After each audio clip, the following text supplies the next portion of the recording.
The previous tenant was already gone, not in the sense that someone had packed up carefully and moved on, but gone in a way that left no trace behind. No forwarding address, no furniture, no forgotten items in drawers or closets. Nothing left behind that suggested a life had ever been lived there.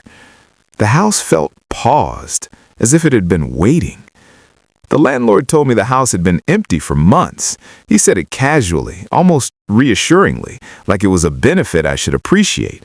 No lingering smells, no damage, no issues, no complaints from neighbors, no history worth mentioning. He spoke quickly, the way people do when they want to move past a subject. I believed him, or maybe I just didn't care enough to question it. At the time, the quiet mattered more than the details. But a few nights after I moved in, I started waking up at the same time every night. Not roughly, not in a panic, just suddenly awake, as if something inside me had decided it was no longer safe to sleep. Not because of a noise, not because of a dream, not because my alarm went off or my phone vibrated. There was no trigger I could identify, no sound I could blame. I woke up because the mattress would slowly sink at the foot of the bed. Not all at once, not with any urgency, just a gradual, careful shift, as if weight was being tested before fully settling. And then I would hear breathing that wasn't mine. Not rushed, not strained, just calm and steady, close enough to notice, but distant enough to question. I didn't move into the house because I actually liked it.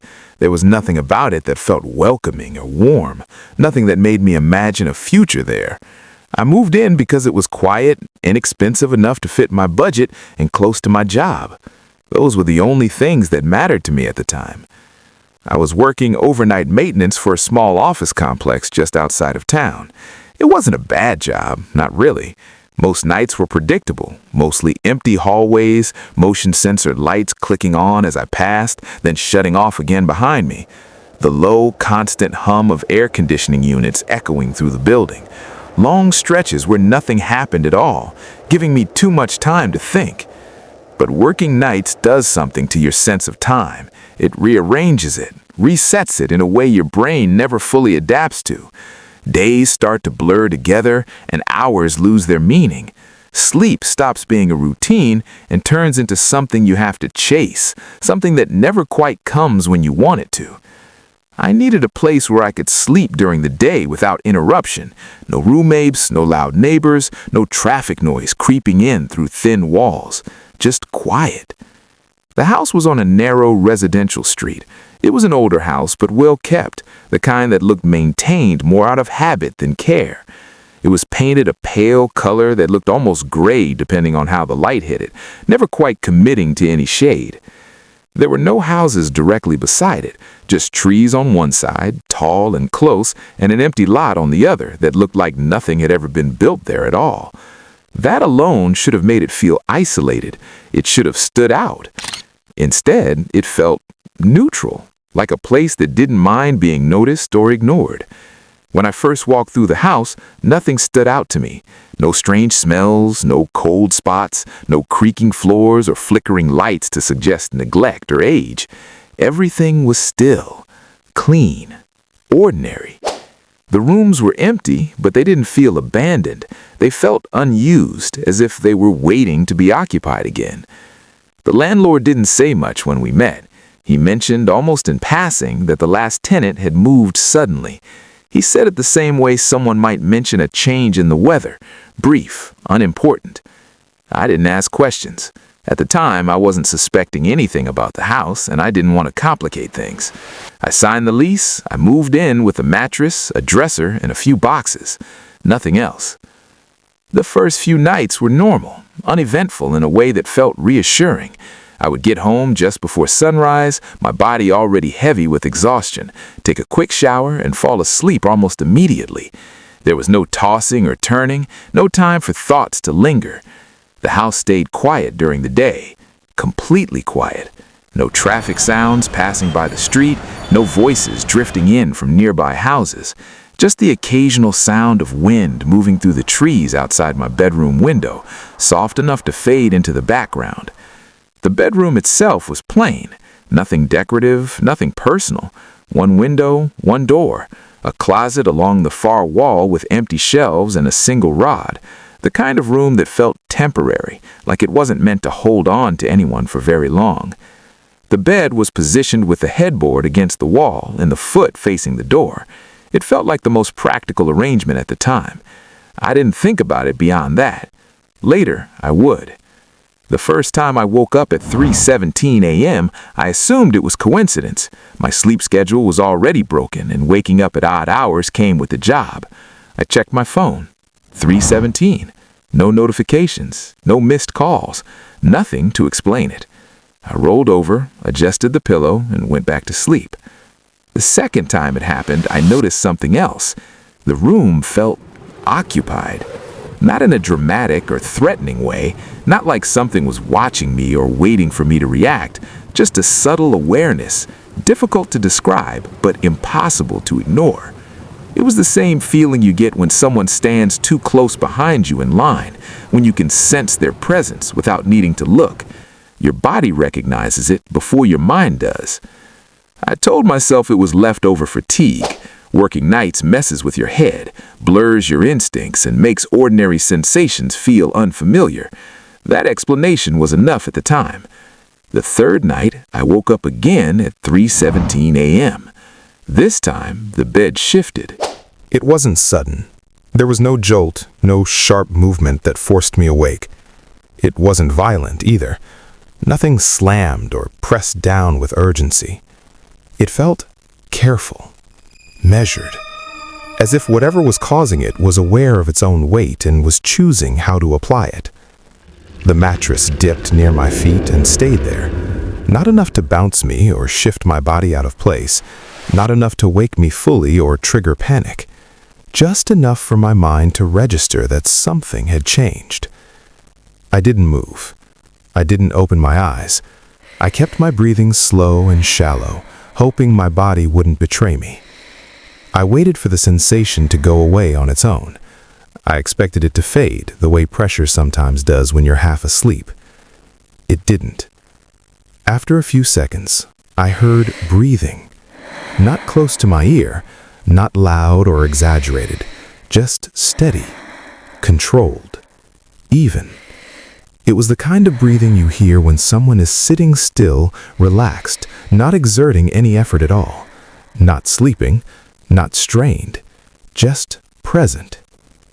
I stayed completely still. I remember thinking that if I didn't move, whatever was happening might correct itself, like a muscle twitch that resolves on its own, like a dream bleeding briefly into wakefulness before disappearing. Time felt stretched in that moment, difficult to measure. Then, slowly, the weight lifted. The mattress eased back into its original shape, inch by inch, as if being released rather than abandoned. When I finally checked the time, it was 3:21. I didn't sleep much after that. I prefer this response. It didn't happen every night, and that was almost worse than if it had. If it had been consistent, predictable, I might have found a way to explain it. Instead, the uncertainty settled in. Some nights passed quietly, uneventfully, and I convinced myself I had imagined everything. I told myself it was stress, sleep deprivation, my mind filling in gaps where there were none. Other nights, the same thing would happen again. The same slow shift, the same presence, always between 3:15 and 3:20. There were never any footsteps, no doors opening, no sounds of movement anywhere else in the house, no sound at all except the breathing. I started sleeping with the light on. The room looked different under constant illumination, flatter and less familiar. It didn't help. I tried sleeping with music playing quietly in the background, something steady and unobtrusive. But the breathing always existed outside the sound, like it wasn't competing with it, like it was closer than the music could reach, occupying a different space entirely. One night, I forced myself to open my eyes. I did it slowly, carefully, afraid of what I might see. The room looked exactly the same. No movement, no shadow cast against the walls, no shape standing at the end of the bed. But the mattress was still depressed, and the breathing was still there. That was when I realized something I hadn't allowed myself to consider before. It wasn't coming from the room around me. It wasn't filling the space. It was coming from directly in front of me, at the foot of the bed. The next morning, I checked the house, not casually, not the way you do when you're just being thorough. I checked it carefully. Closets first. I opened every door, looked behind hanging rods, pressed my hand against the back walls. Nothing. The bathroom. Shower curtain pulled back, cabinet doors opened. The mirror reflected only me. The basement last. I stood at the top of the stairs longer than I needed to, listening. Then I went down, checked the corners, the walls, the empty floor space. Nothing there either. There were no signs of forced entry, no damaged locks, no missing windows, no missing items. That night, I set my phone to record audio. It felt practical, reasonable, like something anyone would do if they wanted clarity. I placed it on the nightstand within arm's reach and pressed record before lying down. I made sure the screen went dark. I remember that. The next day, I listened. The file was silent for hours. No movement, no shifting, no background noise beyond the quiet of the room. Then, at 3:16 a.m., it changed. There was breathing. Unfiltered, unedited, steady, and unmistakable. It didn't sound distorted or amplified. It sounded close. At 3:22, the recording stopped. I didn't remember turning it off. I stopped sleeping in the bedroom. I told myself it was temporary, just until I felt normal again. The first night, I tried the couch in the living room, keeping the lights off and the TV muted, hoping the change of space would be enough. When that didn't help, I moved to the guest room. Different walls, different bed, different angle of the door. It followed. Always at the same time, always with the same slow certainty, the same sensation of something settling nearby, something sitting, something breathing. It never touched me, never brushed against my leg or pressed down on my chest. It never spoke, never whispered, or made any attempt to get my attention. It stayed just close enough to remind me it was there, close enough to be undeniable. I started tracking the nights mentally, not on paper, not on my phone. I didn't want proof anymore. I just wanted to understand. After a while, I noticed something. It only happened on nights when I worked late, nights when I came home exhausted, my thoughts dulled and my body heavy, nights when I fell asleep quickly without resisting. On my nights off, it never came. No matter how long I stayed in bed, no matter how dark or quiet the house became. That was when I stopped telling myself it was sleep paralysis. I had experienced that before, and this wasn't it. I could move if I wanted to. I could breathe normally. I could open my eyes. I just didn't want to. One night I moved the bed. I did it slowly, deliberately, as if sudden movement might somehow change the outcome. I pulled the foot of the bed away from the wall and left enough space to walk around it on all sides. I wanted certainty. I needed to know that what I was feeling wasn't the bed shifting against something solid or pressure transferring in a way I didn't understand. I lay down, facing the door, keeping my eyes open longer than usual, memorizing the room as it looked in the dark. I wanted to notice any change, no matter how small. At 3:17, the room was colder. Not dramatically, but enough to feel the difference against my skin. The air felt heavier, harder to ignore. The mattress dipped, slower than before, more deliberate. The edge compressed first, as if weight was being tested again, then adjusted. Then the full weight settled. The breathing started immediately, closer than it had ever been, close enough that I could feel it more than hear it. After a while, I noticed something else. The rhythm was wrong. It was familiar. It was matching my breathing. When I inhaled, it inhaled. When I held my breath, it paused with me, waiting. I don't know how long that lasted. Eventually, it left. The pressure eased, and the room felt empty again. I didn't sleep again. The next morning, I saw the indentation in the carpet. Subtle, almost easy to miss if you weren't looking closely. Worn in a way that suggested repeated pressure in the same spot, night after night. Not deep enough to be obvious at first glance, but enough to make me pause. I pressed my finger into it lightly, trying to compare it to the rest of the carpet. It wasn't the same. Something had been there, again and again. Later that day, I asked the landlord a question I had avoided asking before. I wanted to know how long the previous tenant had lived in the house. His face tensed slightly. He hesitated, like he was weighing how much to say. Finally, he answered, "Longer than anyone else." I pressed further. Why had they left? He looked away, eyes flicking down, then back up with an almost imperceptible shrug. "They complained about sleep problems," he said simply, almost dismissively, as if that explained everything. That was all he said. No details, no follow-up, no suggestion that I should be cautious, just the words, flat and quiet, hanging in the air. And yet, even as he spoke them, I could feel the weight of the unspoken, the implication. Something about that house affected people in ways he didn't or wouldn't explain. I left the conversation unsettled, with the image of that carpet indentation lingering in my mind. That night, I stayed awake.